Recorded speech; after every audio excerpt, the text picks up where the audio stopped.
ਜੀ ਰਮਨ ਹਾਂਜੀ ਜੀ, ਕਹਿੰਦੇ ਟਰੱਕਿੰਗ ਜਿਹੜੀ ਆ ਉਹ ਇਨਫਲੇਸ਼ਨ ਵਾਲੇ ਚੱਕਰ 'ਚ ਕਹਿੰਦੇ ਪਈ ਜੋ ਫੈਡ ਦੀ ਵਾਰ ਆ, ਫੈਡਰਲ ਰਿਜ਼ਰਵ ਬੋਰਡ ਦੀ ਇਨਫਲੇਸ਼ਨ ਦੇ ਉੱਤੇ, ਸੋ ਉਹਦੇ ਕ੍ਰਾਸ ਫਾਇਰ ਦੇ ਵਿੱਚ ਵੀ ਆ ਗਈ ਆ।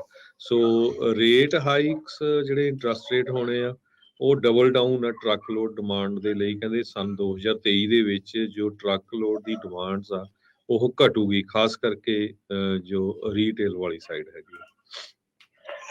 ਜੀ ਡੈਫੀਨੇਟਲੀ ਰੀਟੇਲ ਦੇ ਨਾਲ ਹਰਜੋਤ ਭਾਜੀ ਹਰ ਇੱਕ ਪਾਸੇ ਹੀ ਜਿਹੜੀ ਆ ਡਿਮਾਂਡ ਘਟੂਗੀ, ਕਿਉਂਕਿ ਜਿਹੜਾ ਰੇਟ ਹਾਈਕਸ ਹੈਗਾ ਉਹਦੇ ਨਾਲ ਸਪੈਂਡਿੰਗ ਘਟ ਜਾਂਦੀ ਆ, ਘਰਾਂ ਦੇ ਰੇਟ ਵੱਧ ਜਾਂਦੇ ਆ, ਕੰਸਟਰਕਸ਼ਨ ਮਹਿੰਗੀ ਹੋ ਜਾਂਦੀ ਹੈ, ਕੰਸਟਰਕਸ਼ਨ ਘੱਟ ਹੋ ਜਾਂਦੀ ਹੈ। ਸੋ ਸਾਰਾ ਕੁਝ ਮਟੀਰੀਅਲ ਟਰੱਕਸ ਨੇ ਹੀ ਆਲ ਕਰਨਾ ਹੈਗਾ। ਜੇ ਕੰਸਟਰਕਸ਼ਨ ਘਟ ਗਈ ਜਾਂ ਘਰ ਜਾਂ ਤੁਹਾਡਾ ਲੋਕਾਂ ਨੇ ਸਮਾਨ ਆਰਡਰ ਕਰਨਾ ਘੱਟ ਕਰਤਾ, ਐਵਰੀਥਿੰਗ ਜਿਹੜੀ ਆ ਉਹ ਸਾਰੀ ਅਲਟੀਮੇਟਲੀ ਟਰੱਕਿੰਗ ਤੇ ਹੀ ਅਸਰ ਪਾਉਣਾ ਹੈਗਾ ਉਹਨੇ। ਸੋ ਯਾ ਡੈਫੀਨੇਟਲੀ ਇਹ ਜਿਹੜਾ ਚੀਜ਼ ਹੈਗੀ ਆ, ਇਹ ਇੱਕ ਤਾਂ ਮਨੀ ਮਹਿੰਗੀ ਹੋ ਰਹੀ ਹੈ, ਤੇ ਦੂਜੀ ਉੱਤੋਂ ਜਿਹੜਾ ਹੈਗਾ ਕਿ ਇਹ ਜਿਹੜਾ ਘਟ ਰਿਹਾ ਹੈ। ਜੀ ਬਿਲਕੁਲ। ਸੋ ਕਹਿੰਦੇ ਪਏ ਇੰਟਰਸਟ ਰੇਟ ਇਨਕਰੀਜ਼ ਕਰਨ ਦਾ ਜੀ ਮੇਨ ਕਾਰਨ ਇਹ ਆ ਵੀ ਜੋ ਡਿਮਾਂਡ ਆ ਸਮਾਨ ਦੀ, ਗੁਡਸ ਦੀ, ਉਹ ਘਟ ਜਾਏ ਤੇ ਇੰਟਰਸਟ ਰੇਟ ਵਧਣ, ਕਿਉਂਕਿ ਕੀਮਤਾਂ ਵੱਧ ਜਾਣੀਆਂ ਉਹਦੇ ਨਾਲ। ਫਿਰ ਜੋ ਸਾਰਾ ਸਮਾਨ ਯੂਜ਼ ਹੁੰਦਾ, ਆਪਾਂ ਦੇਖਦੇ ਸੀ ਧੜਾ ਧੜ ਕਿੱਦਾਂ ਕੰਸਟਰਕਸ਼ਨ ਹੋ ਰਹੀ ਆ ਕਿੱਦਾਂ ਹੁਣ, ਪਰ ਅੱਜ ਕੱਲ੍ਹ ਵਾਲਮਾਰਟ ਜਾਂ ਹੋਰ ਕਿੰਨੇ ਰੀਟੇਲ ਵਾਲੇ ਰਾਜਕਨਵੀਰ ਸਿੰਘ ਜੀ ਸਟੋਰ ਆਪਾਂ ਦੇਖਦੇ ਕਿੱਦਾਂ ਭਰੇ ਪਏ ਆ। ਇੱਕ ਟਾਈਮ ਦੇ ਉੱਤੇ ਤੁਸੀਂ ਜਾਓ ਸ਼ੈਲਫਸ ਖਾਲੀ ਸੀਗੀਆਂ।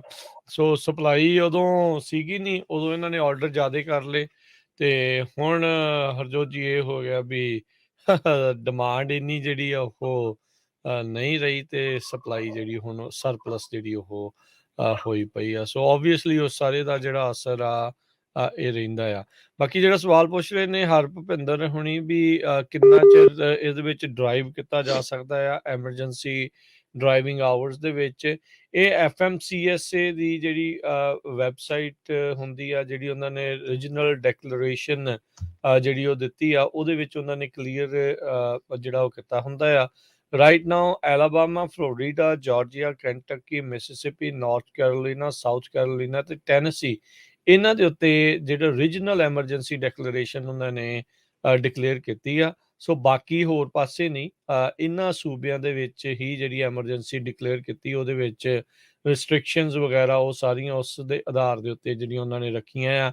ਕੁਛ ਐਗਜ਼ੈਂਪਸ਼ਨਸ ਜਿਹੜੀਆਂ ਇਸ ਦੇ ਵਿੱਚ ਉਹਨਾਂ ਨੇ ਜਿਹੜੀਆਂ ਉਹ ਲਗਾਈਆਂ ਨੇ। ਸੋ ਜੇ ਤੁਸੀਂ ਇਹਨਾਂ ਸੂਬਿਆਂ ਦੇ ਵਿੱਚ ਹੈਗੇ ਆ ਤੇ ਆਈ ਥਿੰਕ ਫਿਰ ਤੁਸੀਂ ਇਹ ਕੰਡੀਸ਼ਨਸ ਨੂੰ ਮੀਟ ਕਰਦੇ ਆ ਤਾਂ ਫਿਰ ਤੁਹਾਨੂੰ ਉਹ ਜਿਹੜੀਆਂ ਐਗਜ਼ੈਂਪਸ਼ਨਸ ਐਮਰਜੈਂਸੀ ਡੈਕਲੇਰੇਸ਼ਨ ਦੇ ਅਧੀਨ ਦਿੱਤੀਆਂ ਜਾਣਗੀਆਂ। ਜਿੱਦਾਂ ਕੋਵਿਡ ਦੇ ਵਿੱਚ ਤਾਂ ਉਹਨਾਂ ਨੇ ਨੇਸ਼ਨ ਵਾਈਡ ਹੀ ਜਿਹੜਾ ਆ ਉਹ ਕਰ ਦਿੱਤਾ ਸੀਗਾ।